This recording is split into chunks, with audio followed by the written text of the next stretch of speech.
Boa tarde a todos. Inicialmente, eu gostaria de agradecer a oportunidade de estar aqui e parabenizar os organizadores, né, Dr. Olavo, Dr. Maurício, pela SEAT, OAB, também a Sejur, PGE. Parabenizar, inclusive, por causa da relevância dos temas que foram trazidos, né, para esse seminário. E agora nós vamos abrir o último painel, o último, mas não menos importante, que vai tratar justamente do ISS versus ICMS nos casos de industrialização.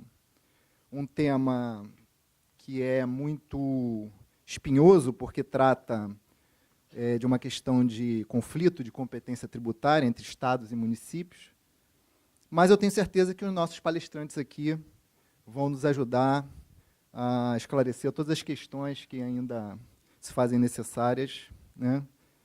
E eu tenho por hábito sempre dar preferência para as damas, mas nesse caso, como houve aqui uma combinação de bastidores, quem vai iniciar aqui é o Dr. João Paulo, procurador do Estado, representante da Fazenda, atua lá na segunda Câmara, no trabalho lá dia a dia com a gente, e então o Dr. João Paulo vai iniciar os trabalhos. Okay.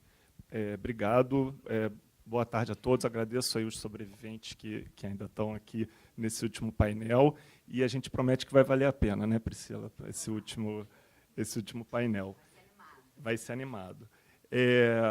Essa questão do... Eu quero primeiro agradecer o Conselho de Contribuintes, que é um órgão que realmente é uma dos trabalhos que mais me engrandecem aqui, me satisfaz de fazer pessoalmente, a representação da Fazenda lá.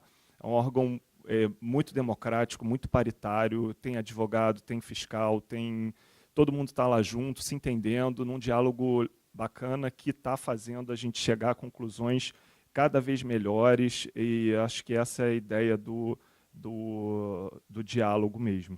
E também quero agradecer à comissão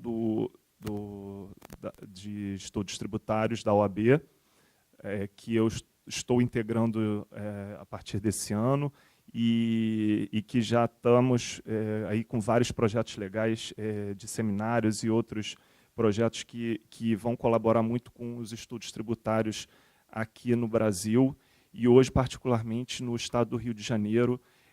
Temos muito para discutir aqui no estado. Eu acho que hoje é uma breve pincelada sobre tudo que a gente está vivendo lá no Conselho e um breve sinal de tudo que a gente ainda vai ter para decidir lá. Esse tema do ICMS e ISS na industrialização precisa passar necessariamente por uma questão um pouco mais dogmática, que vai passar, acredito, como pano de fundo de todos os casos que nós vamos analisar hoje aqui, que é a importância da lei complementar no sistema tributário nacional. Infelizmente, nosso sistema tributário nacional está bastante encerrado na Constituição. Isso, pelo que eu já percebi, é uma coisa bem brasileira. Eu não conheço nenhum outro país que esteja tão vinculado à Constituição, a tributação esteja tão vinculada à Constituição como o Brasil. Isso traz uma série de problemas para todos os lados, contribuintes e fisco também. É muito difícil fazer uma política tributária, é muito difícil fazer uma política pública de crescimento econômico, de desenvolvimento econômico, sem esbarrar em alguma norma constitucional, e às vezes até em cláusulas pétreas. Então, isso engessa todo mundo, mas é uma coisa que a gente tem que lidar, ou pelo menos tentar mitigar, através da doutrina e através da autocontenção do Poder Judiciário. Para o tema que nós temos em particular hoje aqui, o conflito de competência de ICMS versus ISS depende muito das definições que a própria lei complementar faz. E isso já é um grande alívio para a gente. A gente já pode esquecer um pouquinho da Constituição e olhar para o que a lei diz. Por quê? Porque, para começar, a competência municipal depende de uma lista de serviços definidos em lei complementar e, além disso, serviços esses que não são tributados pelo ICMS.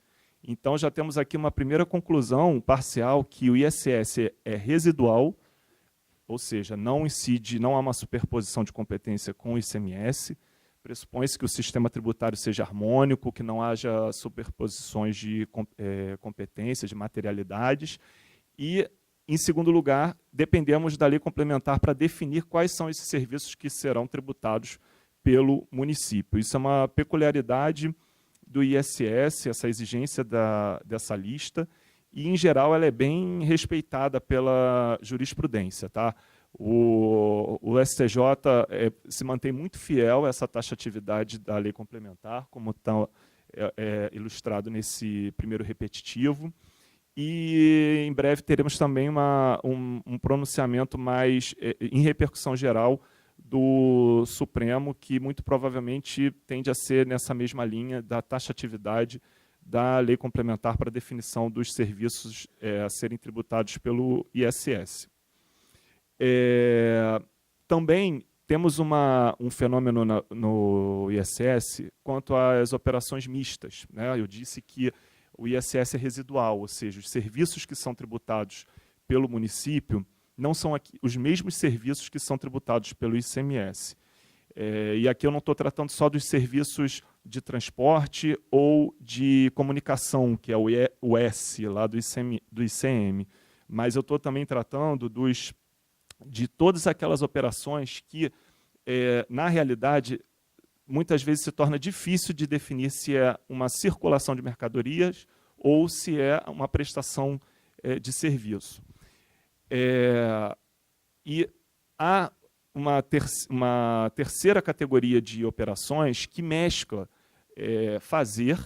prestação de um esforço humano do serviço e entrega de bens, entrega de materiais. Essas operações mistas, que agregam mercadorias e serviços na mesma operação, são também tratadas pela Constituição e, a grosso modo, é isso que está aqui. Incide o ISS quando o serviço estiver na lista da lei complementar do município e incide o ICMS quando o serviço não estiver nessa lista do ISS. Então, a regra é não dividir o contrato.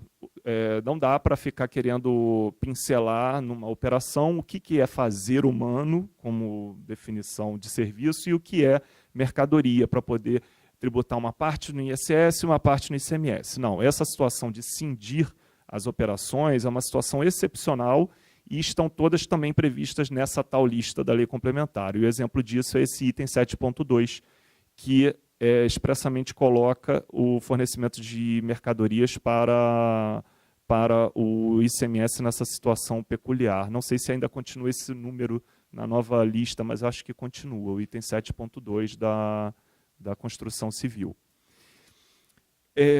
Bom, isso tudo são peculiaridades do ISS e do ICMS que enaltecem a importância da lei complementar. Né? O que nós estamos percebendo até aqui é que a lei complementar tem bastante poder decisório, né, em matéria de conflito de ICMS e ISS. Mas a gente não pode esquecer também do 146, que aí é geral para todos os tributos. Qualquer conflito de competência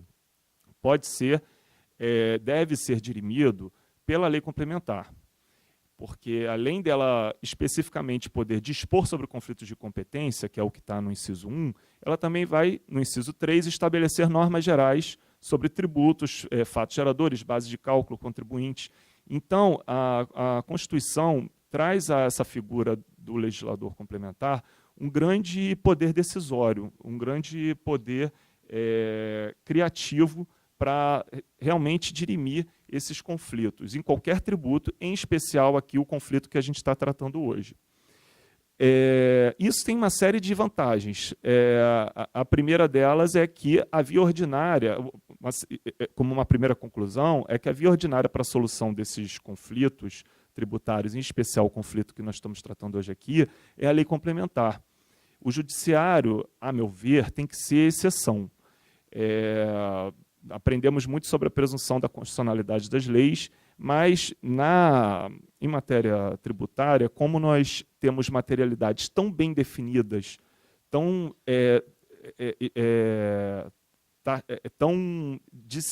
dissecadas na Constituição, e como nós temos uma difícil tradição de tipicidade fechada e criticável tradição de tipicidade fechada na doutrina brasileira, que vem mudando nos últimos anos, fica muito difícil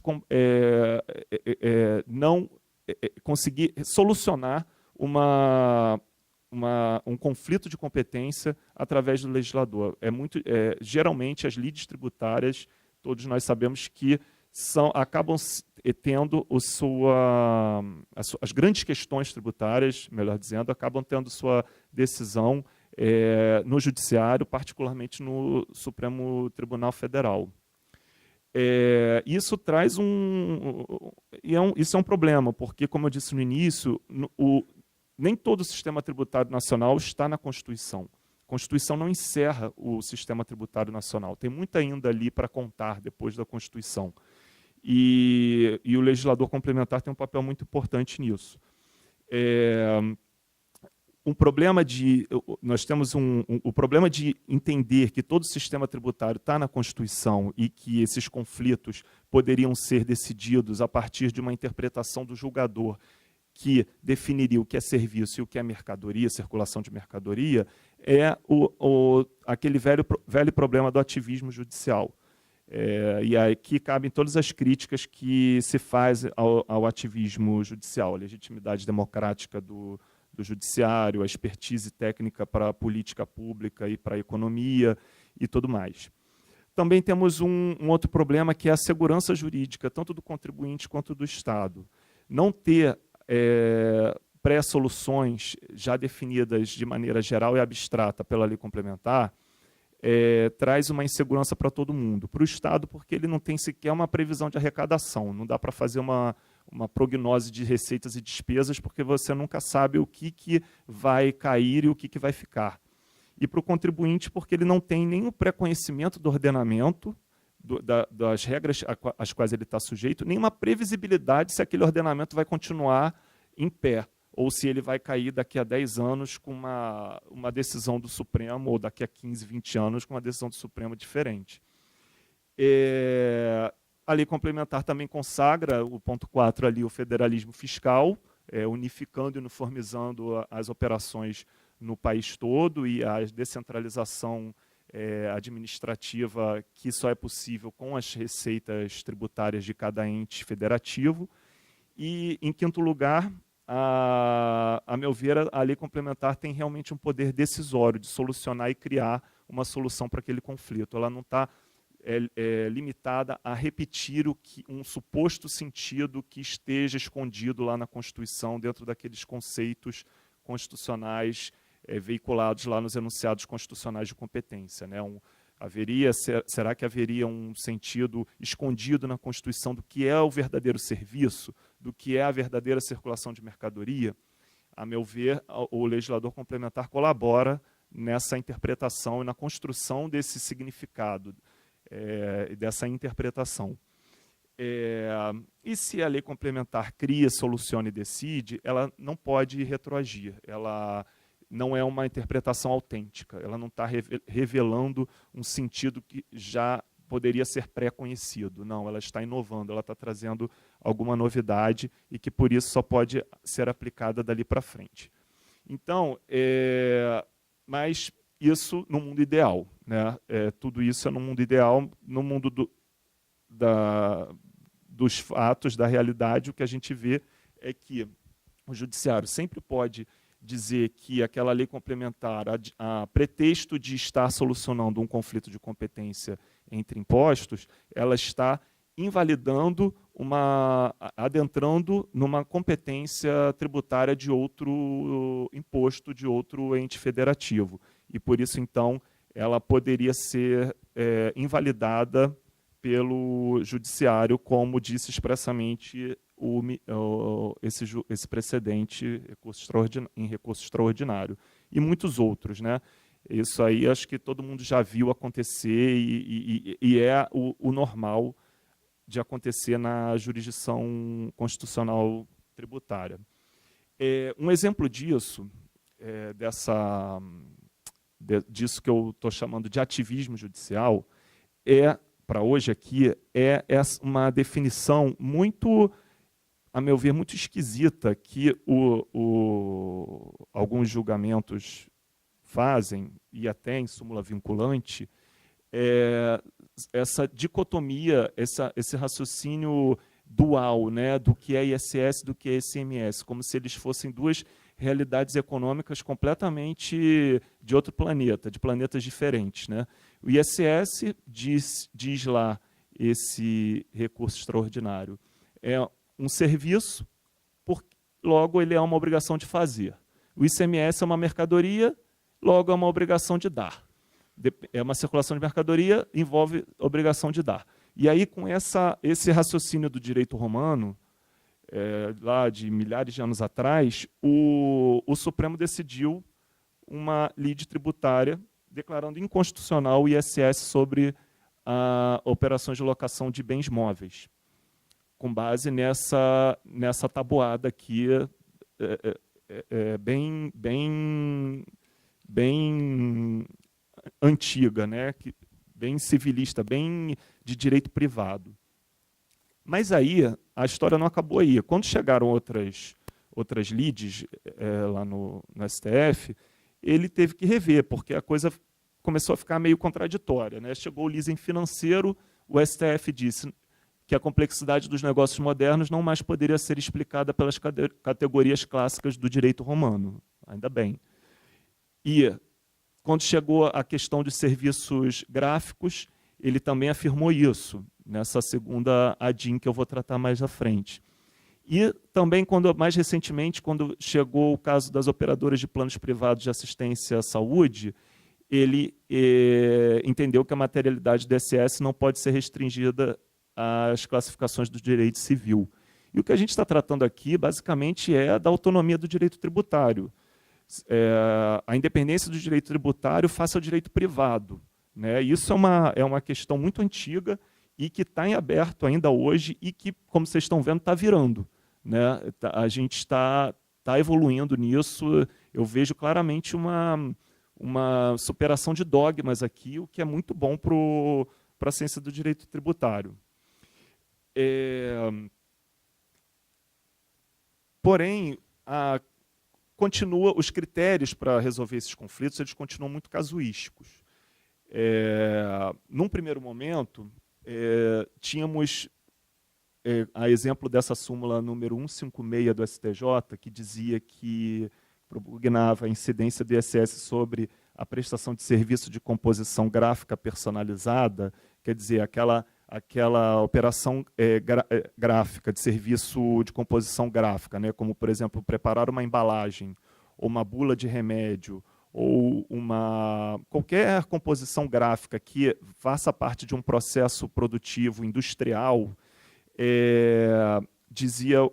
ou não industrial, dizia o STJ, nessa súmula, que o serviço de composição gráfica prestado sob encomenda é um serviço. Ele é um fazer humano que se enquadra no conceito constitucional de serviço para fins de ISS. Já aquele serviço prestado em escala industrial, padronizada, sem nenhuma preocupação com as peculiaridades do cliente, ele tende a ser objeto do IPI, por ser uma operação com produto industrializado. Isso era o que dizia o STJ nesse precedente. Então, aqui nós já temos um primeiro critério casuístico para ponderar, para balizar aqui a solução de um conflito entre ICMS e ISS. Esse é o critério que a gente pode chamar de especialidade, né? O critério da especialidade, se ele é sob encomenda ou se ele é em escala industrial. E foi esse RESP que que ilustra esse caso, né? Esse é o RESP que trata da composição gráfica, o item da lista 13.05, que trata desses serviços. Então, o STJ faz essa ponderação, que não é qualquer composição gráfica que está sujeita ao ISS, somente aquela que está que é sob encomenda, que é feita de maneira personalizada. Mas a coisa não parou por aí, porque o STF reverteu isso, criando um outro critério igualmente casuístico, né? Um critério realmente jurisprudencial. É uma construção mesmo hermenêutica feita pelo judiciário, que é essa de cindir atividade fim para fins de ISS e o que é a atividade meio, né? A gente consegue extrair desses julgados que o esforço humano que constitui mera atividade meio do processo de industrialização é englobado pelo IPI.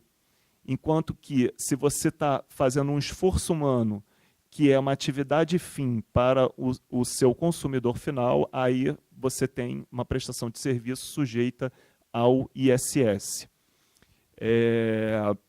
Não vou entrar nesses casos do móveis por encomenda, o software, o caso do software vai ser tratado pela Priscila, melhor à frente, mas com esse critério de atividade fim ou atividade meio que veio o STF em ADIM resolver esse problema da embalagem.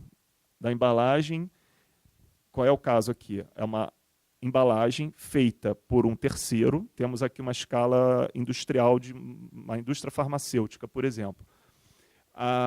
Um terceiro é contratado para fazer uma composição gráfica daquela caixa de remédio, para fazer a bula, ou no caso aqui era só embalagem mesmo, não era nem bulas, que já é outro tipo de composição gráfica. Mas esse terceiro faz o serviço de embalagem e entrega a embalagem para a indústria farmacêutica, por exemplo, e então a indústria segue o seu ciclo de produção, de industrialização, e aquela embalagem vai integrar aquele produto final. Disse o Supremo que isso não é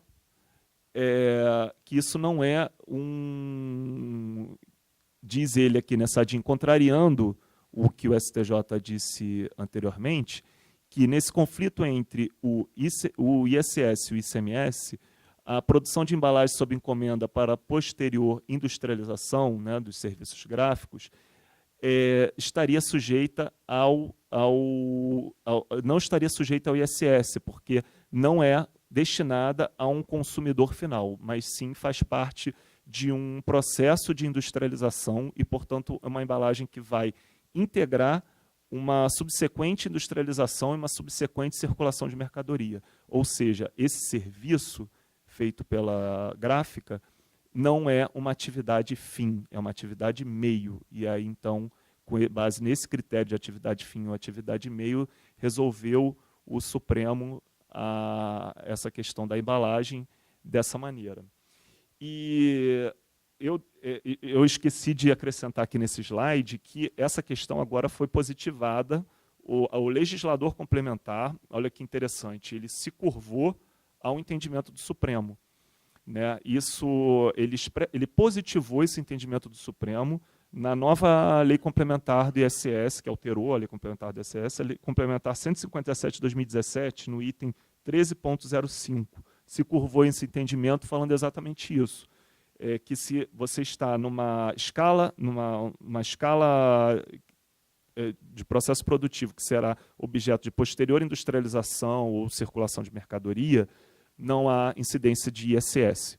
E aqui, então, temos um belo exemplo de diálogo constitucional, né? Muitas vezes as pessoas dão como exemplo de diálogo constitucional a correção legislativa da jurisprudência. Aqui foi o contrário, né? Aqui o legislador se curvou à jurisprudência e incorporou o entendimento que já era consagrado pela jurisprudência. E por que eu trouxe esse caso? Eu acho que ele cai como uma luva nesse tema desse painel, que é o conflito de competência do ICMS e ISS na industrialização, e porque ele, de maneira pioneira, o Conselho de Contribuintes já decidiu assim em 2006, muito antes de tudo isso acontecer. O Conselho Pleno já decidia assim, nesse caso específico, para as bulas, folhetos informativos e outros processos gráficos personalizados. Ele afastou a incidência do... na verdade, ele sujeitou a incidência do ISS. Então, ele já, desde 2006, já se discutia isso lá no Conselho Pleno. E, para finalizar, eu já estou quase estourando meu tempo, eu trouxe mais esse último caso do ISS sobre bens de terceiros, que é mais um item da lista de serviços, que, entre outros, engloba recondicionamento, acondicionamento, pintura, beneficiamento, uma série de serviços que você poderia enquadrar no conceito de industrialização, né? E por promover uma modificação da substância da matéria-prima. É o que a gente chama de industrialização sob encomenda, né? Mas, se for, e aí diz o STJ, todos esses serviços que nós chamamos de industrialização por encomenda serão tributados pelo ISS e não pelo ICMS, que aí ela usa aquele conceito que eu critiquei no início, da obrigação de dar. Nesse caso, o STJ afirmou a orientação da incidência do imposto na industrialização por encomenda, não se enquadrando, portanto, nas hipóteses do ICMS. Então, isso é mais um belo exemplo de conflito do ICMS e do ISS na industrialização. E aqui é mais um precedente, que não dá nem para ler, mas é o RESP 888-852 do Espírito Santo, que também caminha nesse sentido, mais uma vez usando esses critérios jurisprudenciais, casuísticos, que eu mencionei hoje aqui, para definir como solucionar esse conflito, né?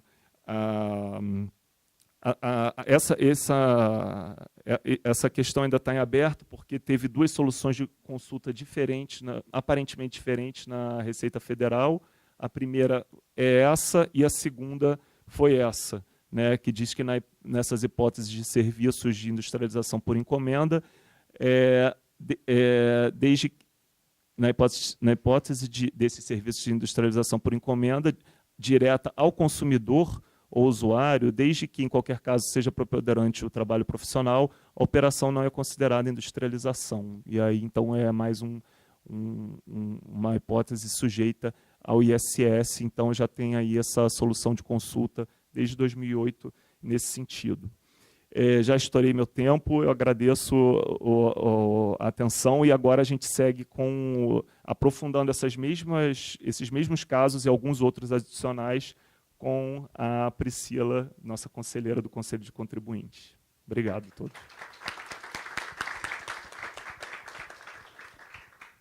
Bem, nós aqui agradecemos aqui ao Dr. João Paulo pela brilhante exposição sobre o tema. O Dr. João Paulo trouxe toda a parte teórica, né, sobre ICMS, ISS, o conflito, e trouxe também decisões dos tribunais superiores. Não sei se vocês repararam, diferentemente de outros temas aqui, em que os palestrantes trouxeram vários acordos do Conselho para ilustrar, esse tema especificamente nós não temos tantos casos assim lá no Conselho para apreciar.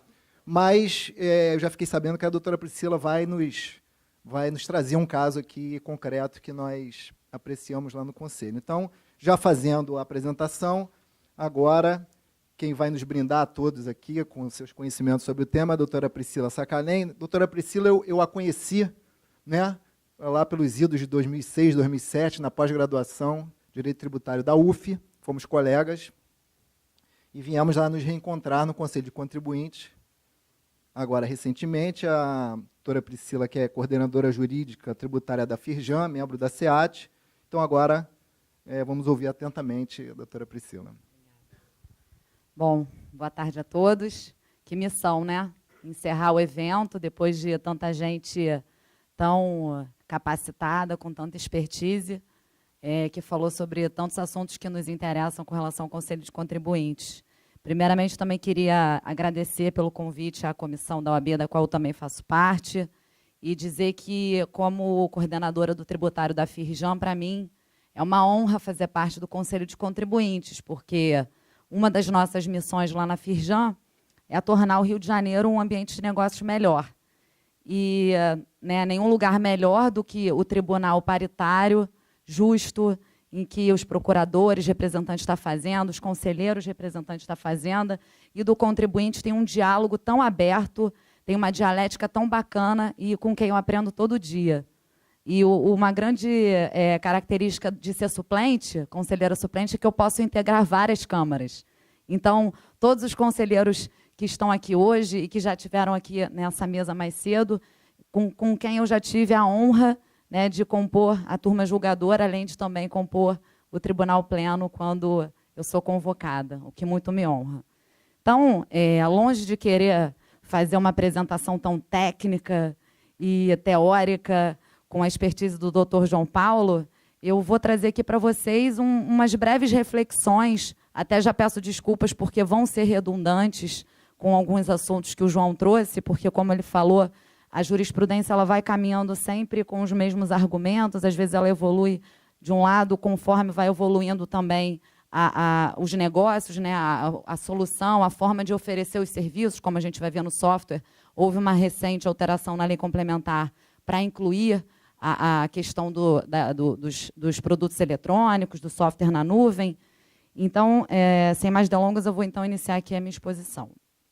Bom, eu vou só passar rapidamente a questão do conflito, porque o João também brilhantemente já trouxe, como eu falei, como o Rubens falou, a gente combinou aí nos bastidores, a gente tentou dividir um pouco para não ficar maçante. Eu trago o IPI junto, né, nessa distribuição das competências tributárias da Constituição, porque sempre, quando o julgador ou o operador do direito vai avaliar a incidência do ICMS, do ISS, o conceito de industrialização entra muito na formação da opinião, até na jurisprudência a gente tem isso. Então, os artigos 153, 155 e 156 da Constituição distribuem as competências entre a União, os estados e municípios para os seus respectivos tributos. E aí a gente tem o conceito do Geraldo Ataliba, que, conselheiro Paulo, quem é engenheiro adora, porque é bem objetivo. Não tem manobra aí, tá vendo? Se cabe ISS, não cabe ICMS, se cabe ISS, não cabe IPI, e por aí vai. A gente sabe que na prática não é bem assim, mas eu trouxe para a gente ter em mente que não só a gente, mas também os grandes pensadores do direito tributário já se depararam com o caos, né, com esse pensamento profundo sobre os conflitos dos tributos. Indo mais adiante, o STJ também já teve oportunidade de apreciar isso lá acho que esse acórdão de 1998, sobre a questão da industrialização por encomenda, elencada na lista da lei complementar. E aí, aquele caráter da pessoalidade, quando você tem uma industrialização específica, pessoal para você, o famoso software da prateleira e o software customizado, vamos dizer assim, né? E, nesse caso, o STJ também envolveu o IPI para chegar à solução desse conflito. Como o João também bem falou, tudo vai ser resolvido através da lei complementar. Então, o artigo 146 da Constituição bem fala isso, sobre dirimir os conflitos, e, como o João também falou no inciso 3, do estabelecimento das normas gerais sobre conflito de competência e tributos. Nosso saudoso e querido professor Ricardo Lobo Torres também já falava com relação à questão da lei complementar para dirimir os conflitos, eis que não há que se falar na Constituição para tratar desse tema. Ainda, o professor Schoeri também falava que a lei complementar é o local onde devem ser dirimidos esses conflitos. Já vou adiantar lá no meu último slide, na verdade, no penúltimo, porque o último é o do agradecimento. Eu trago uma reflexão para a gente sair daqui, né, não só com informações, mas também com pensamento. Será, então, que não seria a hora da gente tentar melhorar essas leis complementares? Tentar fazer com que elas sejam mais claras, a gente enfrentar essa questão do conflito, né? Porque a gente fala muito de guerra fiscal entre os estados, mas a gente tem uma guerra fiscal entre estados e municípios também, senhores. Vocês vão ver agora adiante, com relação ao software, do que eu estou falando. Bom, o STJ, então, lá com relação ao nosso querido caso embrião do conflito de competência no recurso repetitivo 109.226, que foi o tema que o João já falou também, no fornecimento de embalagens sob encomenda, da composição gráfica, ele diz que, nos casos de impressos personalizados sob encomenda, há que se falar em natureza mista. Então, existia também o entendimento que, à época do decreto-lei 406 de 68, o que não estava escrito na lista não poderia ter a cobrança de ISS. Mas depois, como o item 13.5 foi incluído na lista, então ele passou a ser sujeito ao ISS. Né? O João já tinha adiantado também esse posicionamento. Então, passando ao tema específico, né, que eu tinha ficado de falar, eu vou falar de software e vou falar também de farmácia de manipulação, que são os dois casos que são afetos à questão da industrialização do conflito. Primeiro, a gente precisa entender os conceitos e a diferenciação dos softwares. Né? A gente tem aqui o famoso julgado de 1998, do famoso software de prateleira e software por encomenda. Isso era um conceito lá de 1998, quando a gente não tinha ideia de como a gente ia estar na realidade atual, que a gente faz compra pela internet, a gente só faz uso de um serviço na internet, a gente nem chega, às vezes, a baixar no nosso aplicativo, no nosso celular ou no nosso computador. Então, é aquela questão do conceito que está tudo na nuvem. Isso tudo, em 1998, não era sabido, não era conhecido. Então, ficou... a análise ela se baseou apenas nesse conceito clássico, né, entre mercadoria e bem incorpóreo, para dirimir o que seria, então, um produto ou um serviço sujeito ao ISS ou ao ICMS. Né? E aí, adiante, né, agora em 2016, a Lei Complementar 116 foi alterada pela 157, com a inclusão desses subitens aí que eu destaquei em azul, para poder adequar, então, a nova realidade, o desenvolvimento das novas tecnologias, o novo formato de oferecimento de serviços e produtos, fizeram com que o legislador se mobilizasse, então, para adequar a realidade. E aí, nesse caso, eu vou destacar o item 109, que é o item mais polêmico, que fala sobre o software na nuvem, que é o chamado SAS, né, o Software as a Service, que quando você usa o software na nuvem, você tem aí um ensejo, né, o município querendo dizer que isso é serviço e o Estado querendo dizer que não importa, é um produto, é uma mercadoria para cobrar o ICMS. Tanto é assim que a gente começou, então... aqui, antes de adentrar na corrida, a gente tem, então, a posição do STJ de 2011, desculpa, do STF de 2011, na ADI 1945, que aplicou o conceito antigo da transferência eletrônica de dados e fez a distinção entre mercadorias e bens incorpóreos. Não é mais assim a nossa realidade, como a gente vai ver, como a gente já viu, na verdade, com a mudança. Bom, e aí, senhores, começou, então, a corrida. Né? Em 2015, o CONFAI se reuniu, os estados se reuniram e foi editado o convênio 181, que autorizava os estados a cobrar o ICMS nesse tipo de operação. Rio de Janeiro, como os senhores podem ver, é signatário desse convênio. Ficou tudo no campo do pode, mas sem regulamentação. Então, em 2017, foi editado o convênio 106, que, então, autorizou a tributação de ICMS e disse como ela seria feita para operações com bens e mercadorias digitais, tais como software, programas, jogos eletrônicos, etc. Eu gosto muito da palavra congêneres, que aí a gente pode colocar tudo. Aí foge da objetividade, né, Paulo? Congêneres é o que a gente achar que é parecido. Bom, e a gente já tem uma ADI, tá, contra esse convênio, é a ADI número 5958. Peço desculpas por não tê-la incluído nos meus slides, mas ela foi proposta pela Associação Brasileira das Empresas de Tecnologia da Informação e da Comunicação. Não temos ainda conclusão da ADI, vou repetir, 5958, mas fato é que os estados estão querendo cobrar e o contribuinte já se manifestou sobre a inconstitucionalidade do convênio. Aqui eu também trato de algumas cláusulas que os senhores receberão esse material, então poderão ter acesso mais aprofundado.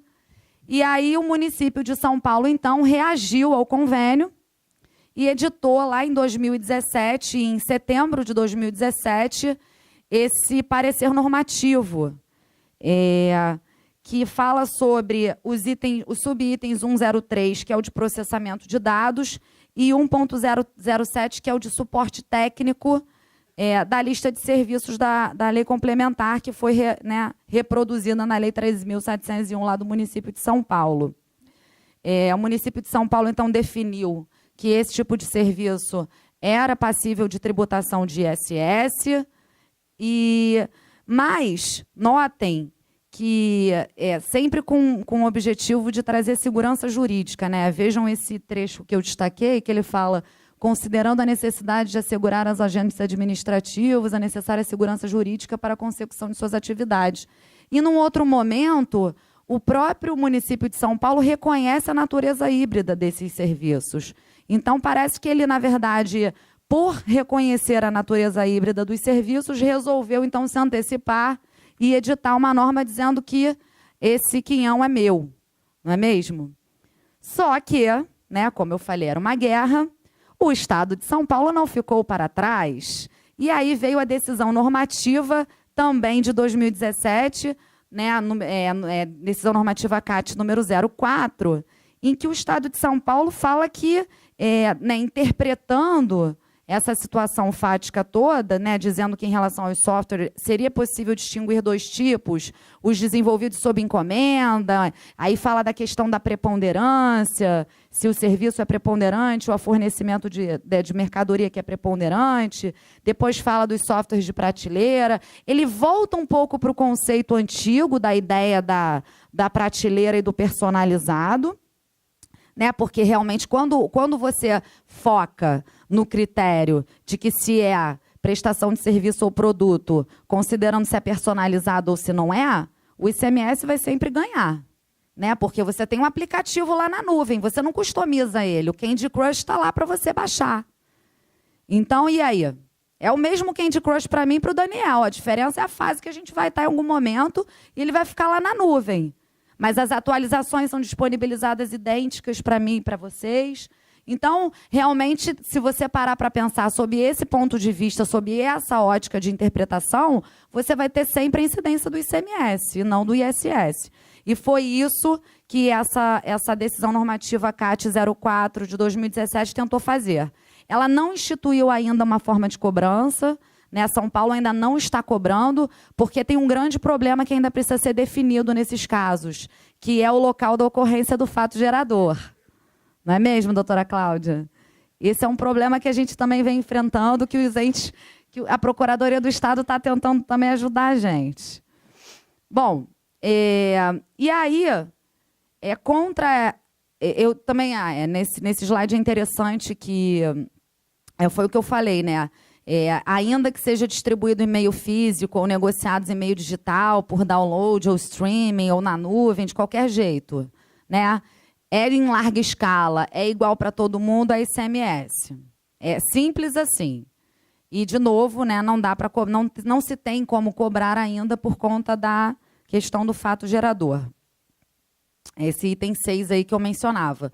Até que fique definido o local de ocorrência do fato gerador para a determinação do estabelecimento responsável. E aí ele fala que o tributo, então, não será exigido. Mas todo mundo já marcou posição.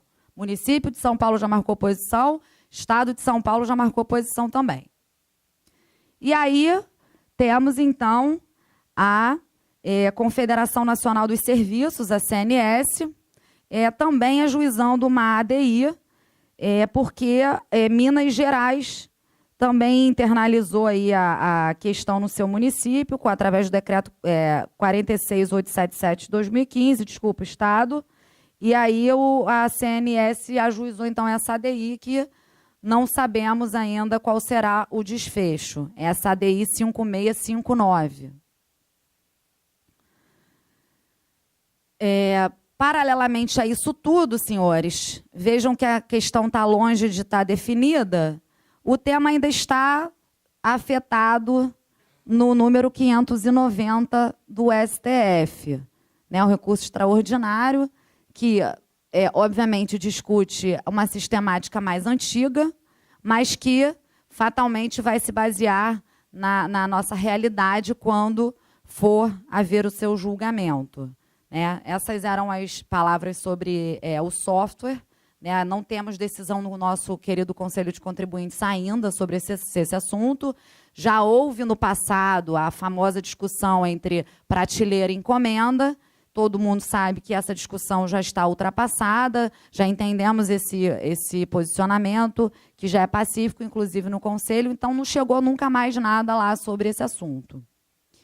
Agora a gente passa, então, para o conflito com relação às farmácias de manipulação, que são uma realidade cada vez maior. Os médicos, nutrólogos, dermatologistas, cada vez mais têm feito esse tipo de prescrição de medicamentos manipulados. É um mercado que está crescendo bastante.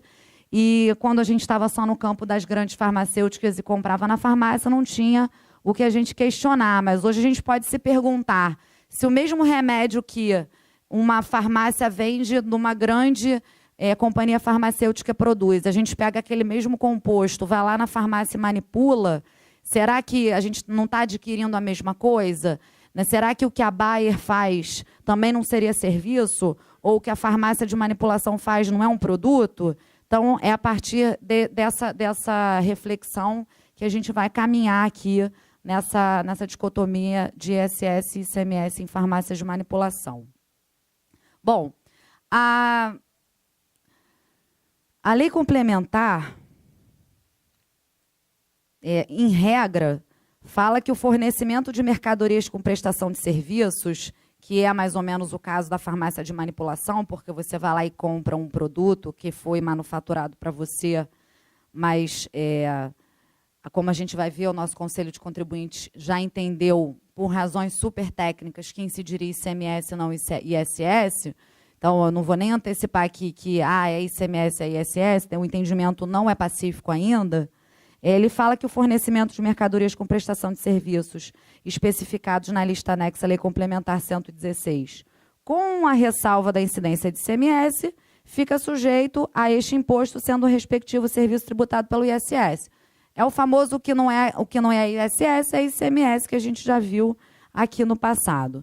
E aí, para isso, a gente tem que fazer, então, aquelas digressões que o João falou, a partir de critérios. Vamos adotar alguns critérios para concluir se incide ou se não incide, ou se incide o ICMS ou o ISS. Então, num primeiro momento, a doutrina e a jurisprudência para a farmácia de manipulação tendem a adotar o critério da preponderância. Então, ele fala assim, bom, se eu fornecer a mercadoria através da prestação de um serviço, é ISS. Mas, se os serviços forem prestados como um mero meio para eu fornecer uma mercadoria, aí é ICMS. Mas, obviamente, como no nosso país nada é tão simples, a gente tem operações mistas. E aí o critério da preponderância deixa de existir. Nesse caso, a gente tem o caput do artigo 1º da Lei Complementar do ISS, que fala que ocorre o fato gerador do ISS na prestação dos serviços da lista, ainda que não se constituam como atividade preponderante do prestador. Obviamente, a Lei Complementar 116 quer puxar a sardinha para o ISS. E aí vai caber o quê?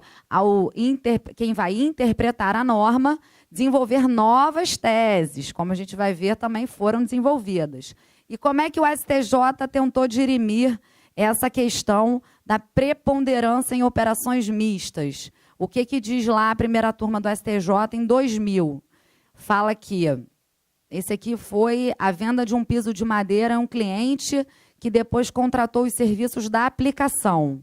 E aí, o que o STJ entendeu naquela hipótese é que, na verdade, a preponderância era o fornecimento do piso, até porque você pode contratar uma outra empresa ou pessoa para fazer a aplicação. Você acaba contratando quem te forneceu por uma questão de expertise, ou o cara faz uma promoção e aí fica num pacote. Mas fato é que, quando o serviço, então, for misto, a gente vai olhar, então, para a atividade do prestador. E aí a gente vai para um próximo critério, que é o critério da preponderância na operação como um todo, e não na atividade preponderante do prestador. Então, quando o STJ apreciou esse RESP aí, o número 725246 de Pernambuco, ele disse que a questão afeta a interpretação do artigo 1º da lei complementar, requer apreciação da natureza da atividade preponderante empregada na operação como um todo, e não do prestador. Vejam, senhores, que por mais que a lei complementar pareça muito clara e literal na redação do artigo 1º, a interpretação do STJ não foi tão clara e literal quando fez a análise dessa situação. Então, vejam novamente que a gente tem aí o conflito de IPI, ISS e ICMS, sempre trazendo, né, na forma de pensar, na forma de solucionar a questão, como elementos importantes. E aí, eu trago aqui um trecho, né, desse acórdão que fala o seguinte: levando em consideração a natureza da atividade preponderante empregada na operação como um todo, e aí ele fala, não confundir como atividade preponderante do prestador referida na parte final. E aqui ele fala de qual é a atividade gráfica, que o João já até mencionou também, da atividade gráfica. E o posicionamento atual do STJ quanto a esse assunto? Bom, eu trouxe aqui um recurso, que eu só trouxe a ementa dele, é um recurso de maio de 2018, porque para o STJ, para farmácias de manipulação especificamente, incide o ISS. Tá? O STJ já pacificou o entendimento. Esse agravo interno no ARESP de Pernambuco, de maio de 2018, vejam que, assim, só no item 3 é que ele fala isso. Ele fala, a partir da vigência da Lei Complementar 116, medicamentos manipulados por farmácia tem que ter a prestação de um serviço típico agregado ao fornecimento do produto, então a gente entende que incide o ISS. Eu trago no slide seguinte acordam os paradigmas que foram utilizados na formação dessa opinião tranquila, né, tranquila até hoje, do STJ, vejam que é maio de 2018, então uma posição tranquila hoje, dia 30 de agosto de 2018. Mas, como eu falei, como nada é tranquilo no nosso Brasil, o tema já foi para o âmbito do Supremo, e aí é o tema número 379, afetado pela repercussão geral, que também não houve ainda solução, estamos aguardando. Então, até hoje, se o seu processo chegar no STJ, vai ser ISS, mas depois ele vai parar para esperar o que o STF vai falar. A não ser que haja algum cataclisma processual no seu processo. Mas, se for tudo direitinho, vai fazer assim. Nunca acontece, doutor, nunca acontece isso. E o nosso conselho?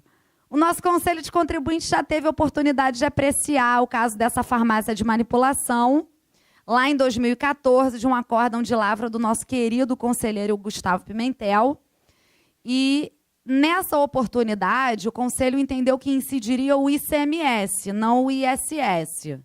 Vejam que houve conselheiros do contribuinte votando pela incidência do ICMS. Foi uma decisão unânime da Câmara. E vamos entender o que entendeu o Conselho de Contribuintes para chegar a essa conclusão. Em primeiro lugar, o conselho lá, o nosso querido conselheiro Gustavo, ele foi para o aspecto regulatório da farmácia. Então, ele fala que a Anvisa é a entidade competente para editar as normas técnicas sobre remédios, sobre medicamentos. e o Conselho Nacional de Farmácia fala sobre os serviços farmacêuticos. Ele transcreve no voto esses artigos, né? E ele fala o seguinte: a atividade da farmácia de manipulação não estaria, então, compreendida no rol de serviços farmacêuticos, segundo a análise técnica que a Anvisa provê. Um segundo argumento que o nosso conselho adota para entender que incide ICMS no fornecimento ou serviço, né? Não sei, né? Porque a gente compra, né, o remédio. Ele é um bem corpóreo. E aí, doutor Gustavo? É corpóreo. Critério corpóreo, incorpóreo também não está pegando, né? Também é corpóreo, né? Está furado esse argumento. Bom, então ele fala o seguinte: essa atividade ela não está na lista, expressamente na lista da Lei Complementar 116. E, inclusive, o conselheiro Gustavo foi tão minucioso que ele transcreveu um trecho que foi vetado da lista da Lei Complementar 116, que falava expressamente em farmácia de manipulação. E o argumento foi esse, o argumento mais forte para falar: olha, se o legislador riscou lá na hora da lei que estava escrito farmácia de manipulação, ele fala que não é farmácia de manipulação e deixa só farmácia, quer dizer que ele não queria que incidisse ISS na farmácia de manipulação. Ele queria que incidisse o ICMS, senão ele teria deixado lá. É aquela famosa, doutor Rubens, vontade do legislador, que a gente fica aqui elucubrando o que o legislador pensou na hora de fazer a lei. Bom, então ele conclui, né, por todos esses argumentos, que as atividades de farmácia de manipulação sujeitam-se ao ICMS. Uma decisão extremamente técnica, baseada em argumentos sólidos, e que nós sabemos que está longe de ser pacífica, porque o STJ acha que é ISS, o Conselho de Contribuintes do Rio acha que é ICMS, e o STF ainda não bateu o martelo com relação a esse ponto. E aí, senhores, é que eu trago, já me encaminhando para o final da minha exposição, que foi muito mais uma conversa, um bate-papo para eu dividir com vocês todas as minhas angústias com relação a esse conflito, essa verdadeira guerra fiscal entre município e Estado. Como a gente pode dar mais segurança jurídica para o contribuinte para esse tipo de situação? Porque, no final do dia, é o contribuinte que paga o ICMS e tem um município lavrando um auto de infração contra ele e vice-versa. O contribuinte vai fazer uma consulta administrativa lá na SUT, no Estado, ele vai falar que incide o ICMS. Só que o município não quer nem saber, ele não está vinculado à decisão do Alberto Lopes. Ele quer saber de cobrar o quinhão dele. Quando o Olavo me chamou, me convidou para falar sobre esse assunto, eu lembrei de um caso clássico que não tem pertinência porque é do município, mas que eu vou dividir com vocês, que aconteceu com um associado nosso que trabalha no ramo do petróleo, e ele teve contra si lavrado um auto de infração pelo município de Niterói para cobrar o ISS de uma atividade que ele estava inscrito no Repetro, para não pagar ICMS, que a vida inteira foi sujeita ao ICMS. E o município de Niterói falou que não. Tinha construção civil no meio e ele achava que incidia o ISS. Então, é assim que funciona a vida. Então, como é que o contribuinte vai conseguir ter segurança jurídica para conseguir saber qual tributo ele vai pagar e não sofrer as altíssimas multas que a nossa legislação estadual oferece, ou pagar o ICMS e receber um auto de infração do município? Bom, em primeiro lugar, eu penso que a gente precisa parar de negar que existe o conflito, né? Fica o Estado, de um lado, mandando um parecer normativo, o município dá uma solução de consulta e ninguém se fala. Em segundo lugar, a lei complementar, como eu havia adiantado no início da exposição, né, com base no artigo 146, ela precisa também pensar melhor, ela precisa ser mais enfática na hora de falar sobre esse assunto.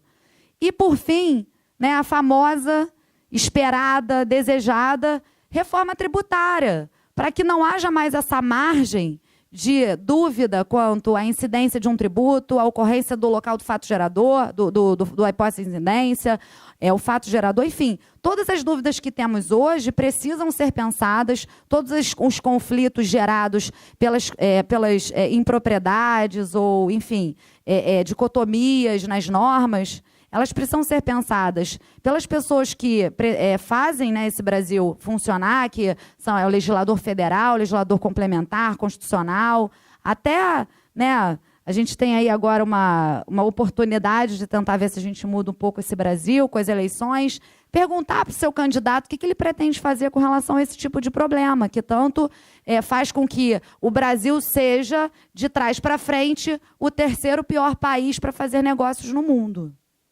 Bom, com essas palavras, eu agradeço e me despeço. E é isso, né? Encerrando o evento. Obrigada.